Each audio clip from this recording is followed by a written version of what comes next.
Hello everybody, this is Jazzy, dance from Gabon. Wawabami wasami mama somabi. C'est pas bon. Wamana meira mon powo dili mon bele. C'est pas bon. Haha, grave connexion.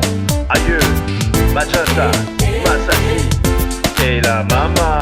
Yamonte lila mayuga meduga wa bele mon bele. C'est pas bon. Diga wa modiri, wanyila mekina jazz. C'est pas bon. Yo meduga wata, je m'en fous mekina jazz. C'est pas bon. Ya mekina jazz, jale wele kese we. C'est pas bon.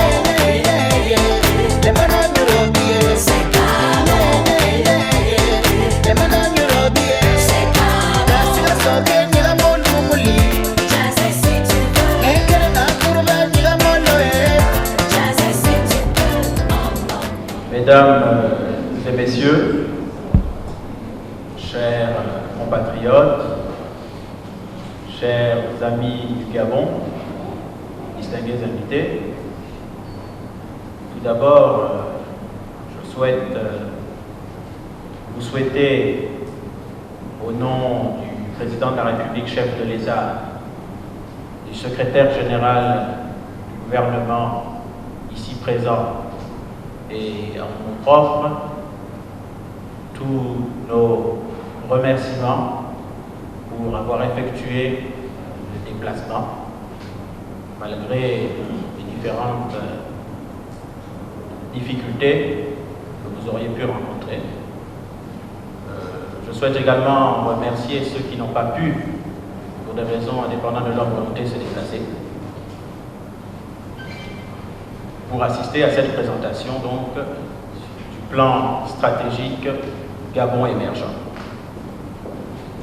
Le plan stratégique Gabon émergent qui vous sera présenté cet après-midi a pour ambition de concrétiser l'envie, le désir, le rêve, l'ambition du chef de l'État et de tous les Gabonais de faire de notre pays un pays prospère où il fait bon vivre.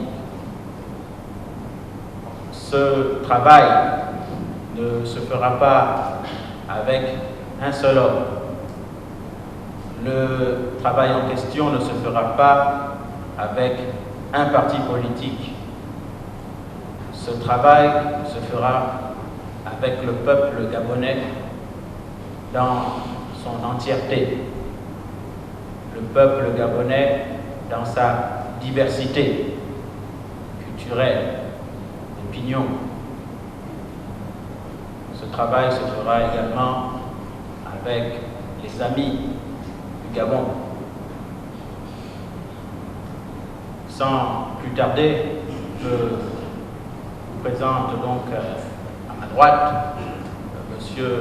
Pacom Mbele Oubéa, secrétaire général du gouvernement, qui va donc vous présenter le plan stratégique du Gabon émergent. Je ne vous ferai point d'injure de vous présenter celui que vous connaissez, M. Herman Imungo, qui est le premier conseiller de l'ambassade du Gabon en France. Et moi-même, votre humble serviteur, Axel Jason Ayenoué, chargé de mission du président de la République. Monsieur le secrétaire général du gouvernement, Monsieur le chargé de mission du président de la République, chers compatriotes, mesdames, messieurs, je voudrais présenter les regrets de Monsieur l'ambassadeur haut représentant de la République gabonaise près la République française, son Excellence Boyo Moussabou, qui n'a pu prendre part à cette rencontre, et souhaiter à Monsieur le secrétaire général du gouvernement ainsi qu'à la délégation qui l'accompagne nos souhaits de bienvenue dans notre juridiction. C'est tout honoré qu'il me revient également de le prier de bien vouloir transmettre aux plus hautes autorités de notre pays, au premier rang desquelles son Excellence Ali Bongo Ondimba, président de la République, chef de l'État, nos sincères remerciements pour l'initiative fort louable de présenter les grands axes du plan stratégique Gabon émergent à l'ensemble des Gabonaises et des Gabonais, et singulièrement à la communauté gabonaise de France dans ses différentes déclinaisons. Monsieur le secrétaire général, l'exercice auquel vous allez vous livrer aujourd'hui, celui de nous entretenir sur les modalités d'opérationnalisation de notre engagement collectif à construire le Gabon émergent que nous appelons de tous nos voeux, répond à de nombreuses attentes. Celles d'une part des diplomates dans leur ensemble, qui veulent mieux s'imprégner de ce qui leur est exigé, conformément à leurs lettres de mission respectives, afin de mieux organiser notre contribution à notre œuvre commune. Et celle, d'autre part, de la communauté gabonaise de France, la plus importante de la diaspora gabonaise, soucieuse de mieux comprendre ce qui se fait dans notre pays, pour mieux apprécier la pertinence et la cohérence des articulations majeures du PSG. À ce titre, le message livré par le chef de l'État lors de son premier séjour dans notre juridiction était clair. Être les relais, à nos niveaux respectifs, des ambitions de prospérité de notre pays, selon un itinéraire tout aussi clair, celui du projet de société intitulé « L'avenir en confiance ». Je ne voudrais pas terminer mon propos des circonstances, Monsieur le Secrétaire général, sans vous renouveler nos remerciements et former le vœu que ces échanges réduisent considérablement certaines zones d'ombre qui pourraient encore subsister dans notre compréhension du PSGT. Je vous remercie.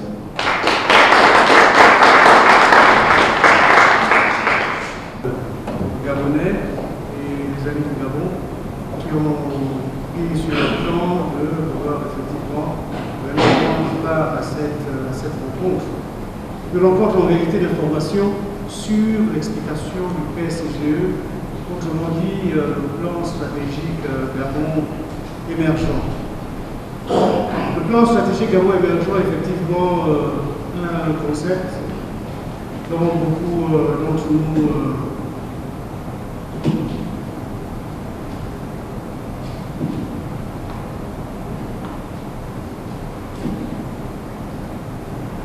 c'est un concept dont beaucoup d'entre nous avons entendu parler et auquel nous n'avons toujours pas les informations, les explications, tant dans son contenu et encore moins certainement dans sa mise en œuvre. Le plan stratégique Gabon émergent, je disais, donc c'est décliné tel que nous allons le voir maintenant. C'est la vision 2025 du président de la République, son Excellence Ali Bongo Ondimba, dans ce qu'il veut faire du Gabon. Ce plan stratégique Gabon émergent est un document clair et pratique qui existe, il est en 179 pages, un document papier, qui sera remis en temps donc au responsable de l'ambassade du Gabon ici pour que chacun d'entre vous puisse effectivement le consulter. J'ai vu que ce plan stratégique Gabon émergent était déjà également mis en ligne et qui peut donc être téléchargé pour que chacun d'entre nous puisse effectivement comprendre de quoi il retourne et, le cas échéant, poser des questions ou alors l'enrichir, pourquoi pas. Ce plan stratégique Gabon émergent comprend en son sein effectivement un ensemble d'autres informations qui sont contenus dans le schéma directeur national des infrastructures, qui est ce document-là, qui lui présente et décline en réalité les points de développement, les corridors de développement, tels que l'envisage de faire le Gabon et les plus autres autorités dans les années à venir. Mon propos, j'espère, ne sera pas trop long, parce que ce n'est pas l'ambition. L'ambition de ce propos, ce n'est pas qu'il soit long, parce que je n'aurai certainement pas la capacité de restituer en les quelques 300, 400 pages et les milliers de pages qui sont annexées à ce document-là, ici devant vous. Cela prendrait effectivement des heures entières, des journées entières, surtout que ce sont des questions que j'aborde avec une passion véritable et personnelle. Je vais donc soumettre à votre attention quelques éléments d'information, quelques éléments clés, quelques éléments phares, étant entendu que ce qui nous intéresse ici, c'est que s'il y a des questions à poser, s'il y a des éclaircissements, nous puissions effectivement nous attaquer donc à ces réponses et à ces éclaircissements à donner.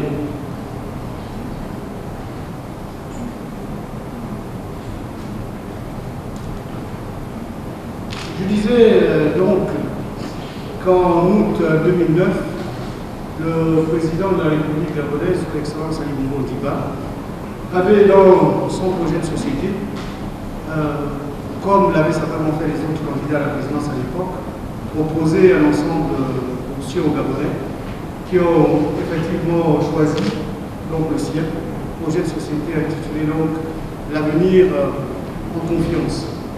Et ce projet de société, L'avenir en confiance, à l'intérieur duquel le président de la République dévoilait donc sa vision, son ambition personnelle, qui était donc de faire du Gabon une réelle force continentale, un pays émergent en moins donc d'une génération. Cette ambition a été traduite, comme je viens de vous le montrer, au sein d'un document appelé Plan stratégique Gabon émergent. Je pourrais vous le commenter certainement lorsqu'il y a une question, pour vous dire qu'au-delà du plan stratégique Gabon émergent, il y a également à l'intérieur ce qu'on appelle des plans sectoriels. Et ces plans sectoriels eux-mêmes font l'objet de documents tels que celui que je vais vous présenter maintenant. Pourquoi un plan stratégique Gabon émergent? On n'est pas sans savoir que au début est le rêve. Le rêve, d'après, se transforme dans une vision. Mais quand je dis vision, il ne s'agit pas des visions telles que nous les connaissons, mais il s'agit d'une vision qui, elle, fonde l'espoir que nous avons pour atteindre certainement un horizon que nous nous sommes fixés. Donc ce plan stratégique-là, tel qu'il est défini ici, a un ensemble d'avantages, parce qu'une fois que vous avez mis en place la vision, il faut que vous puissiez effectivement décliner quelle est la mission qui va avec la vision. Et une fois que vous avez déterminé et la vision et la mission, il vous revient maintenant de mettre en place donc les actions ou les objectifs stratégiques effectivement à mettre en œuvre.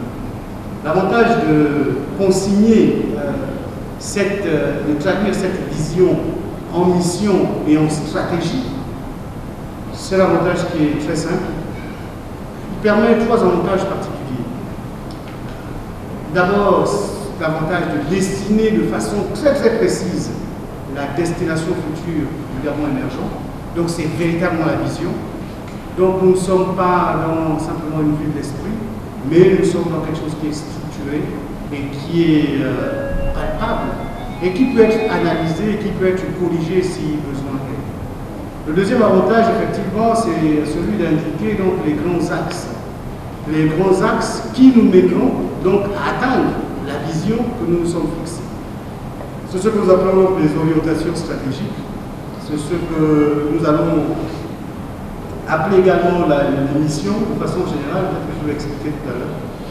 Et le troisième avantage qu'il y a à avoir un plan stratégique émergent, évidemment, c'est de présenter de façon concrète et pratique quelles sont les actions, quels sont les projets qui vont être menés de façon à impulser de manière irréversible la marche du Gabon donc vers l'émergence. Il ne s'agit pas pour nous simplement de répondre à une certaine forme de pression ou de répondre uniquement à des ambitions qui ne sont pas établies et qui ne sont pas fixées dans le temps, mais d'avoir un plan clair, puisque la réalité qu'il y a à gouverner, c'est celle de prévoir. Et quand on prévoit, ça veut dire que l'action du gouvernant n'est pas une action secrète, mais c'est une action prévisible. Prévisible parce que l'on doit pouvoir savoir dès le départ quels sont les problèmes qui se posent de façon complète et comment nous pensons que nous allons trouver donc des solutions vers ce problème. Souvent, lorsque nous parlons de plan stratégique Gabon émergent et lorsque nous parlons même d'émergence en tant que telle, il y a effectivement plusieurs façons de comprendre ce qu'est véritablement l'émergence. Il y a également simplement à faire partager la notion d'émergence. Qu'appelle-t-on d'abord Gabon émergent? Parce que qu'appelle-t-on d'abord pays émergent avant tout? Il faut que nous nous mettions tous d'accord. Ce sont les termes de référence pour être sûr que nous parlons tous effectivement de la même chose et que cette même chose-là, elle est fixée sur les principes qui sont les principes généraux et qui sont validés par l'ensemble de la communauté internationale. Nous avons noté que le terme émergent ou pays émergent, en vérité, a été utilisé pour la première fois dans les années 1980 par la Société financière internationale, par un monsieur néerlandais, M. Van Atmel, et qui a utilisé le terme mettant en français, puisqu'il parlait, lui, plutôt de emerging markets. Emerging markets étant évidemment les pays émergents. Mais quelles étaient les caractéristiques à l'époque lorsqu'il s'est agi effectivement de parler de ces pays émergents ou de ces marchés émergents? On s'est rendu compte qu'il y avait des caractéristiques qui étaient partagées par un ensemble donc, de ces pays-là. Au titre de ces caractéristiques, il y avait ces quelques points. Évidemment, ils ne sont pas exhaustifs. Ce sont les points simplement que nous allons lister ici pour que nous puissions partager certains nombre de ces éléments-là. L'un des points, c'est que ces pays-là avaient un appareil industriel diversifié. Un autre point, c'est qu'ils étaient bien introduits dans les circuits commerciaux internationaux. Un autre point, c'est qu'ils avaient une croissance effectivement rapide. Et ce fort taux de croissance-là était lié évidemment à la croissance de leur PIB. Un niveau élevé d'industrialisation, d'exportation de produits industriels, un fort taux d'ouverture à l'extérieur. Parce que le développement, c'est vrai qu'il est de nature intérieure, mais il ne peut véritablement se faire dans le cadre donc, des pays émergents que s'il y a une participation effectivement de l'extérieur qui vient renforcer nos capacités intérieures. Et évidemment, un marché intérieur en expansion. Véritablement, je crois qu'il n'est pas mauvais de retenir